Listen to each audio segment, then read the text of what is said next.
Hello students, स्वागत है आप लोगों का हमारे बीएमपी क्लासेस के यूट्यूब चैनल पर।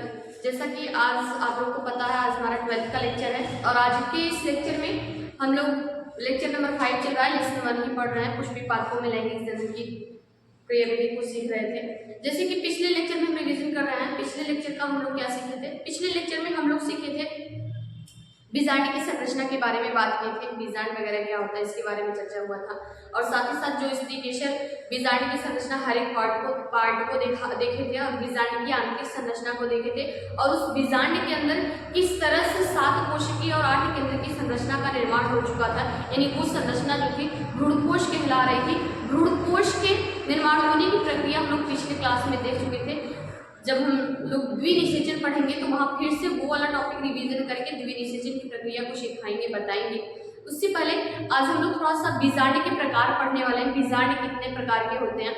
तो बीजांड अध्यावरण की उपस्थिति के आधार पर भी होते हैं। 3 प्रकार के होते हैं, एक अध्यावरणीय बीजांड, द्विअध्यावरणीय बीजांड और अध्यावरणहीन बीजांड। तो सुन लेते हैं कि अध्यावरणीय बीजांड, द्विअध्यावरणीय और अध्यावरणहीन बीजांड होता क्या है। जो एक अध्यावरणीय बीजांड होते हैं यानी ऐसे बीजांड जिसमें अध्यावरण जो था, इंटेग्यूमेंट्स जो था एक ही पाया जाता है, उसको एक अध्यावरणीय बीजांड कहते हैं। और एक अध्यावरणीय बीजांड का जो उदाहरण होता है वो उसका उदाहरण है ये आपका पुष्प जो आता है, गुड़हल का पुष्प हो गया, चना हो गया, ये सब एक अध्यावरणीय बीज के उदाहरण है। उसके बाद यानी कि द्विबीजपत्री पादपों में जो द्विबीजपत्री पादप होते हैं वो एक अध्यावरणीय बीजांड का उदाहरण है। उसके बाद द्विअध्यावरणीय बीजांड, ऐसे बीजांड जिसमें 2 अध्यावरण पाया जाता है उसको द्विअध्यावरणीय बीजांड कहते हैं। द्विअध्यावरणीय बीजांड का अच्छा उदाहरण है एक बीजपत्री पादप जो होते हैं उसमें द्विअध्यावरणीय बीजांड पाया जाता है। उसके बाद अध्यावरणहीन बीजांड यानी ऐसे बीजांड जिसमें अध्यावरण पाया ही नहीं जाता उसको अध्यावरणहीन बीजांड कहा गया। और इसका एग्जाम्पल जो है लेरेंथस यानी चंदन बताया गया। इसका एग्जाम्पल चंदन ऐसा पादप होता है जिसके बीजांड में किसी भी प्रकार का आवरण नहीं होता। उसके बाद बच्चों आज हम लोग पढ़ने वाले हैं बीजांड के प्रकार। किसकी उपस्थिति के आधार पर देखिएगा, थोड़ा सा टाइम बचने के लिए हमें टाइम का हमारा बचत हो इसलिए सब कुछ पहले से ले लिया हमने। बीजांड का प्रकार पढ़ने वाले हैं हम, टाइम साथ और व्यूज पढ़ने वाले हैं। बीजांड के प्रकार किसके आधार पर? बीजांड द्वार की निभाग और भ्रूणकोश के आधार पर। बताएं थोड़ा सा बीजांड द्वार कल के लेक्चर में हम लोगों ने क्या सीखा था। ये देखिए, ये था बीजांड ग्रंथ, ये था बीजांड द्वार और इस बीजांड द्वार के अंदर निर्माण हुआ था भ्रूणकोश का। 7 कोशिकीय और 8 केंद्र की संरचना। कहीं न कहीं बीजांडकाय जो था वो द्विगुणित कोशिका विभाजन कर करके 7 कोशिकीय 8 केंद्र की संरचना जो बनाया था उसी को भ्रूणकोश कहा जा रहा था। तो यहाँ पर हम लोग सीखते हैं बीजांड द्वार, निभाग तथा भ्रूणकोश के बीजांड ग्रंथ कीजिएगा। बीजांड ग्रंथ, बीजांड द्वार, निभाग और भ्रूणकोश की उपस्थिति के आधार पर बीजांड के प्रकार पढ़ने वाले हैं। तो यहाँ पर जो बीजांड होता है 6 प्रकार का होता है। आर्थोट्रोपस, एनाट्रोपस, हेमिटोट्रोपस, कम्पाइलोट्रोपस, एम्फिट्रोपस और ससिनोट्रोपस। तो आर्थोट्रोपस बीजांड होता क्या है इसके बारे में सीखिएगा। ऐसे बीजांड जिसमें बीजांड द्वार, निभाग, बीजांड ग्रंथ और भ्रूणकोश जो होता है एक सीधी रेखा में पाया जाता है। ऐसे देखिए स्ट्रेट लाइन 180 डिग्री के एंगल पर पाए जाते हैं, सीधी रेखा में तीनों पाए जाते हैं। ऐसे बीजांड जो होते हैं आर्थोट्रोपस कहलाते हैं। और ऐसा बीजांड जो है पान और काली मिर्च में देखा गया। और भी इसके एग्जाम्पल हैं, 2 एग्जाम्पल याद रखिएगा। पान और काली मिर्च जो है वो आर्थोट्रोपस का उदाहरण है। यानी उसमें जो बीजांड रहेगा उसमें बीजांड द्वार, निभाग, भ्रूणकोश, बीजांड ग्रंथ एक सीधी लाइन में होंगे, सीधी रेखा 180 डिग्री एंगल पे होंगे। उसके बाद दूसरा जो बीजांड बताया गया वो बताया गया एनाट्रोपस। एनाट्रोपस बीजांड क्या होता है इसमें सुनिएगा। ये जो जनरली इसमें बीजांड वृत्त जो होता है इसका बीजांड द्वार बीजांड वृत्त के पास आकर के ज्यादा यानी बीजांड वृत्त बीजांड द्वार एक आस-पास होते हैं, थोड़े से पास होते हैं। तो ऐसा बीजांड जो होगा एनाट्रोपस बीजांड कहलाएगा। चना, मटर, अरंडी जो होता है इसका एग्जाम्पल है। और भी एग्जाम्पल जैसे यही बीजांड जो है यहाँ पर एनाट्रोपस बीजांड बना हुआ है जिसमें बीजांड द्वार और बीजांड थोड़े पास लग रहे हैं। उसके बाद हेमिट्रोपस क्या होता है बच्चों?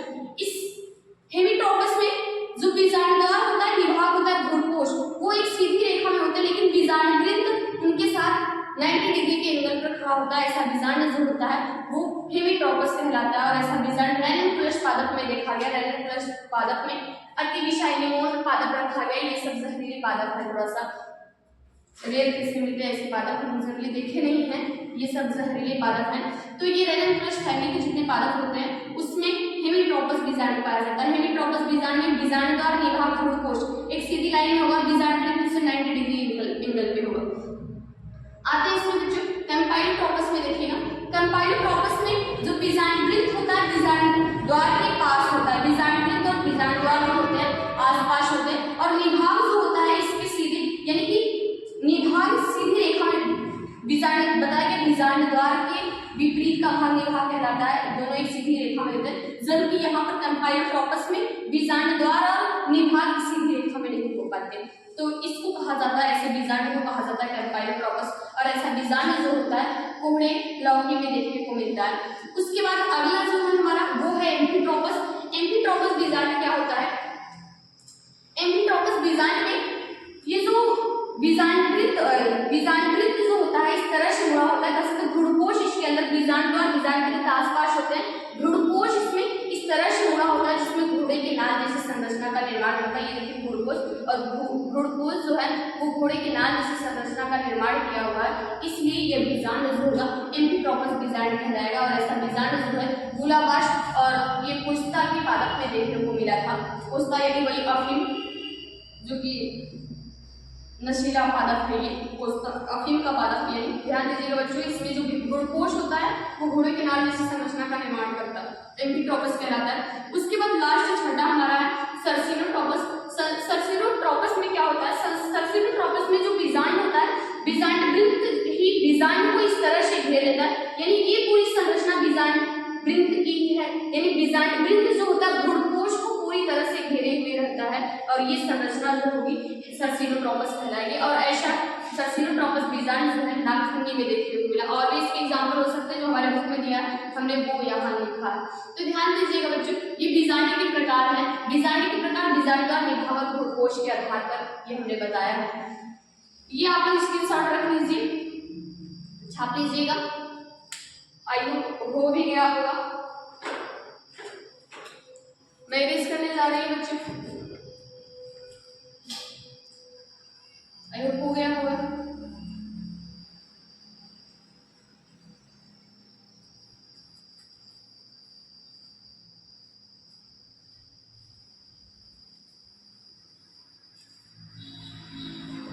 अब थोड़ा सा सीख लेते हैं बच्चों, थोड़ा सा मैं बता देती हूँ, कल ही बता देना चाहिए थी, ये बात मैं भूल गई थी, आज बता दे रही हूँ। ये छोटा सा टॉपिक है, एकांडपी और बहुअंडपी क्या है? बहुअंडपी,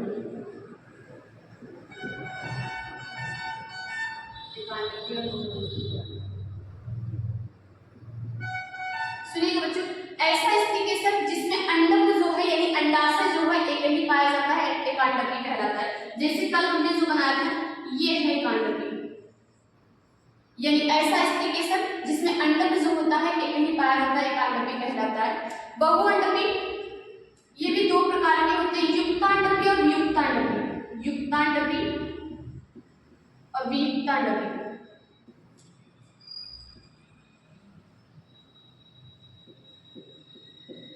युक्तांडपी क्या होता है बच्चों? इसमें अंडक जो होता है कई वर्तिका जो होते हैं, लेकिन अंडक जो होता है एक साथ जुड़ा हुआ होता है। युक्तांडपी यानी इसका अंडक जो होगा एक ही होगा, लेकिन स्टिग्मा स्टाइल जो होंगे कई होंगे, और ऐसी स्थितिकेशक की ये संरचना जो होगी युक्तांडपी कहलाएगी। और बहुअंडपी मतलब एक से ज्यादा अंडक पाए जा रहा है, लेकिन अंडक जो है सब जुड़ गए हैं। वियुक्तांडपी इसमें अंडक जो होंगे कई होंगे, प्रॉपर अलग अलग सब होंगे अंडक, ऐसे इस तरह से वर्तिकाग्र अंडाशय सब अंडक सब अलग अलग होंगे। इसे ये देखिए एक से ज्यादा अंडक है, सब प्रॉपर अलग अलग दिख रहे हैं। अब ये युक्तांडपी कहलाएंगे, युक्तांडपी। और एकांडपी मतलब एक अंडक, मोनोकार्बोनेट मल्टीकार्बोनेट इसको कहा जाता है। तो ये जो कि एकदम छोटी सी चीज थी, कल बताना भूल गए थे, आज सीख लीजिएगा। इसके एग्जाम्पल दिए हुए हैं बुक में, पढ़ लीजिएगा आप लोग, सरल है। उसके बाद सीखते हैं बच्चों कल के लेक्चर में, यानी कि पहले दूसरे लेक्चर में हमारा हुआ था, दूसरे तीसरे लेक्चर में लगभग हम लोग सीख पाए थे कि जो परागकण होता है, यानी कि जो नर युग्मकोद्भिद होता है परागकण, उसका निर्माण हो चुका था, और इधर मादा युग्मकोद्भिद जो भ्रूणकोश हो चुका था उसका निर्माण हो चुका था। तो हम लोग थोड़ा सा सीख लेते हैं प्रक्रिया, परागण की प्रक्रिया क्या होती है, परागण क्या होता है, पॉलिनेशन।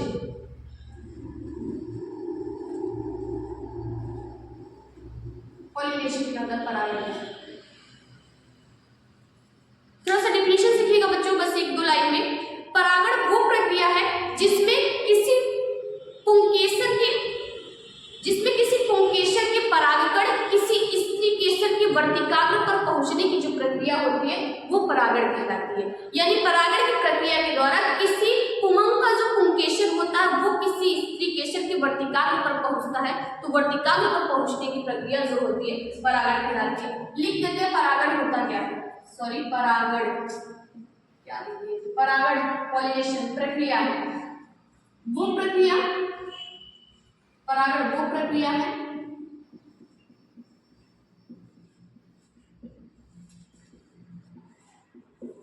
जिसमें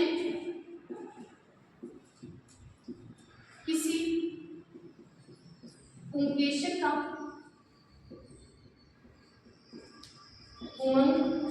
पुंकेसर का परागकण किसी स्त्री केसर के वर्तिकाग्र पर पहुंचने की प्रक्रिया,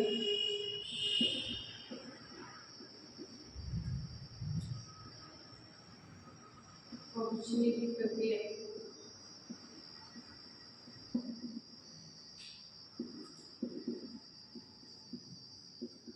परागण कहलाती है। ये दो प्रकार का होता है बच्चों, यानी पॉलिनेशन जो होता है दो तरह का होता है, स्वपरागण और परपरागण, दो प्रकार का होता है। प्रक्रिया जो ये होती है दो प्रकार की होती है, या प्रक्रिया जो होती है दो प्रकार की होती है, स्वपरागण और परपरागण। और परपरागण सेल्फ पॉलिनेशन और क्रॉस पॉलिनेशन। स्वपरागण क्या होता है, किसी एक ही, थोड़ा सा सीख लेते हैं स्वपरागण और परपरागण में अंतर क्या है। स्वपरागण क्या होता है, किसी एक ही पादप में जो पुष्प होता है उसी पादप में जो पुष्प होता है, यानी एक ही पादप के पुष्प से निकले हुए पराग, पुष्प के पुंकेसर से निकले हुए परागकण उसी पादप के स्त्री केसर के वर्तिकाग्र पर पहुंचने की प्रक्रिया जो होती है स्वपरागण कहलाती है। कहने का मतलब स्वपरागण की प्रक्रिया के लिए किसी एक ही पादप की आवश्यकता पड़ेगी, यानी एक ही पादप में जो भी प्रक्रिया होगी वो एक ही पादप में। स्वपरागण की प्रक्रिया के लिए किसी भी माध्यम की आवश्यकता नहीं होती, परागकणों को एक स्थान से दूसरे स्थान में जाने के लिए वो प्रक्रिया जो होती है स्वपरागण कहलाती है। स्वपरागण का मतलब ये होता है बच्चों, किसी एक ही पादप के परागकण उसी पादप के वर्तिकाग्र पर, स्त्री केसर के वर्तिकाग्र पर अगर जाकर के गिरते हैं तो वो प्रक्रिया जो होती है स्वपरागण कहलाती है। जबकि परपरागण क्या होता है, एक ही जाति के एक पादप से दूसरे पादप के परागकण जो होते हैं किसी दूसरे पादप की स्त्री केसर पर जाकर के गिरते हैं तो वो प्रक्रिया जो होती है परपरागण कहलाते हैं। जैसे एक ही जाति बताई, एक ही जाति का पादप, सपोज मान लीजिए कोई गुलाब का पादप है, उस गुलाब के पादप में एक है और उसके बाद दूसरे पादप गुलाब का पादप होगा और उसमें जाकर के परागकण उसके वर्तिकाग्र पर, यानी परपरागण की प्रक्रिया का मतलब सीखें तो परपरागण प्रक्रिया को करने के लिए, प्रक्रिया के जो होने के लिए किसी दो पादप की आवश्यकता होती है। और परपरागण की प्रक्रिया में परागकणों को एक पादप से दूसरे पादप में जाने के लिए माध्यम की आवश्यकता होती है, जैसे जल के द्वारा भी जा सकते हैं, हवा के माध्यम से जा सकते हैं, कीट पतंगों के माध्यम से जा सकते हैं, हम मनुष्य के माध्यम से क्रॉस पॉलिनेशन कराया जा सकता है। यानी कि कहने का मतलब स्वपरागण में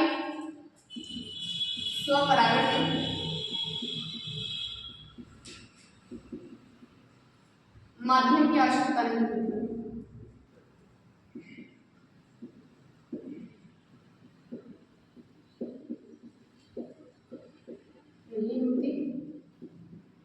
यह वो प्रक्रिया है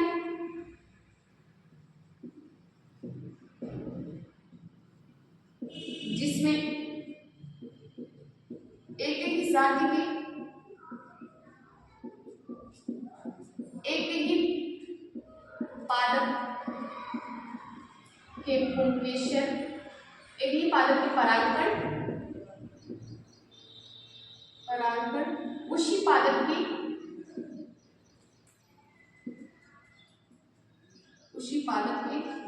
वर्तिकाग्र पर मिलते हैं।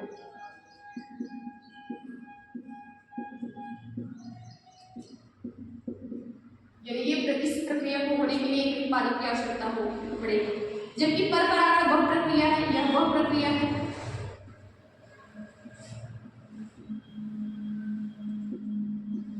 जिसमें एक ही जाति के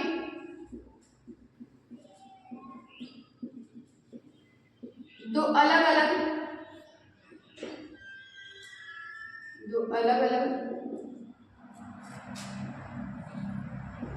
पादपों के परागकण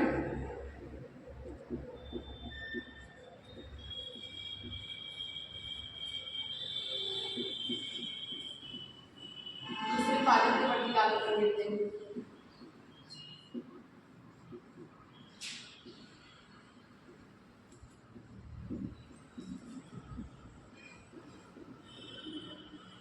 इसमें माध्यम की आवश्यकता होती है,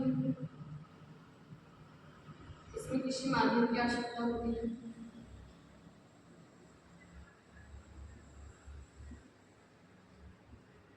माध्यम की आवश्यकता होती है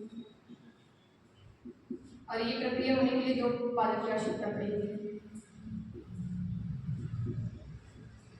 सुनिएगा बच्चों, तो आज के लिए बस इतना ही। अगले लेक्चर में हम लोग सीखेंगे बच्चों निषेचन की प्रक्रिया पादपों में, द्विनिषेचन की प्रक्रिया पादपों में कैसे क्या निषेचन होता है, उसके बाद भ्रूणकोश किस तरह से भ्रूणकोश का निर्माण करता है, बीजांड किस तरह से विकसित करके बीज और फल का निर्माण करता है। हो सकता है आने वाले समय में एक दो लेक्चर में हमारा ये चैप्टर जो है समाप्त हो जाएगा और चैप्टर के समाप्त होते ही आप लोगों को नोट्स PDF बना के भेज दिया जाएगा, डिस्क्रिप्शन से ले लीजिएगा। आज के लिए इतना ही, धन्यवाद।